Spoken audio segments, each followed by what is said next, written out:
6 மாசம் உங்க சேஷ்டைக்காக தேர்தல் நடத்தாம இருந்துட்டு 6 மாசம் கழிச்சு ஒரு தேர்தல் நடத்தீங்கன்னா மீதமுள்ள ஆயுள் காலம் 4.5 ஆண்டுகள் தான். தேர்தல் ஆணையத்தை வச்சு நீங்க அப்படி ஒரு முடிவை எடுக்க வச்சு ஜனாதிபதிக்கு தெரியப்படுத்தி ஹாயா நீங்க அதிகாரத்துல உட்கார்ந்த பிறகு அந்த மாநிலத்துல யாரையாவது 1-2 பேரை உருட்டி மிரட்டி ஜார்க்கண்ட்ல பண்ணீங்கல்ல.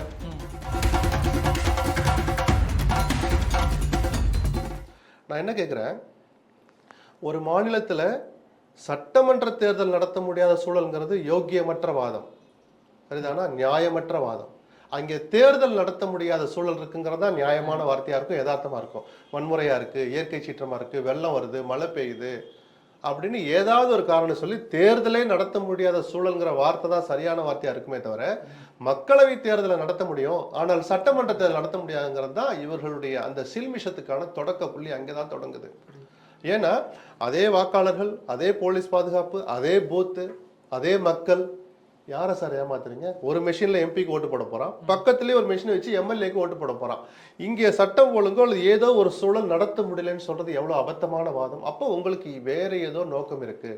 எந்த மாநிலத்தில் நீங்கள் இப்போது நடத்தக்கூடாது என்று நினைக்கிறீர்களோ தேர்தல் ஆணையத்தை வச்சு நீங்க அப்படி ஒரு முடிவை எடுக்க வச்சு ஜனாதிபதிக்கு தெரியப்படுத்தி ஹாயா நீங்க அதிகாரத்துல உட்கார்ந்த பிறகு அந்த மாநிலத்துல யாரையாவது 1-2 பேரை உருட்டி மிரட்டி ஜார்க்கண்ட்ல பண்ணீங்கல்ல, அந்த மாதிரி நீங்க பண்ணி உங்க வசதிப்படி மாநிலத்துக்கு தேர்தல் நடத்துவீங்க. அது 6 மாசமா, இன்னொரு 6 மாசம் கழிச்சு, 1 வருஷம் கழிச்சா தெரியாது, ஜனாதிபதி அறிவிப்பார் அப்படின்னு சொல்றாங்க. சரி, அப்படியே வந்துட்டு 6 மாசம் கழிச்சு ஒரு தேர்தல் நடக்குதுன்னா அந்த 6 மாசம் கழிச்சு மேல நடந்துடுச்சு மக்களவைக்கு 2029, அந்த டிசம்பர்ல நடக்குதுன்னு வச்சுப்போம். அப்படி டிசம்பர்ல தேர்தல் நடந்து தமிழ்நாடு உதாரணத்துக்கு தமிழ்நாட்டில் சட்டமன்ற தேர்தல் 2029 டிசம்பர்ல நடந்தால் அதனுடைய ஆயுள் காலம் 5 ஆண்டுகள் அல்ல.